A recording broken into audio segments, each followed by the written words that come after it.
سوال یہ ہے کہ قربانی کس شخص پر واجب ہے؟ علماء کرام نے اس حوالے سے 4 شرائط کو بیان فرمایا۔ پہلی شرط اسلام ہے، بندہ مسلمان ہو تو اس پر قربانی واجب ہے۔ دوسری شرط اقامت ہے کہ مسافر پر قربانی واجب نہیں، بلکہ بندہ گھر پر ہو، مقیم ہو تو قربانی اس پر واجب ہے۔ تیسرے نمبر پر صاحب نصاب ہونا، لیکن یہاں وہ صاحب نصاب ہونا مراد ہے جو صدقہ فطر کے لیے ہے، نہ کہ زکوٰۃ کے لیے۔ جو بندہ صاحب نصاب ہے اس پر بھی قربانی واجب ہے۔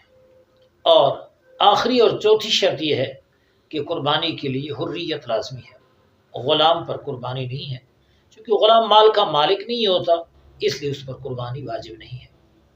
قربانی کے لیے مرد ہونا ضروری نہیں ہے، بلکہ عورت بھی اگر صاحب نصاب ہے تو اس پر قربانی واجب ہے۔ جہاں تک نابالغ کا تعلق ہے، کیا اس پر قربانی واجب ہے یا نہیں، فتویٰ اسی قول پر ہے کہ نابالغ پر نہ خود قربانی واجب ہے اور نہ نابالغ کے لیے والدین کی طرف سے قربانی کرنا واجب ہے۔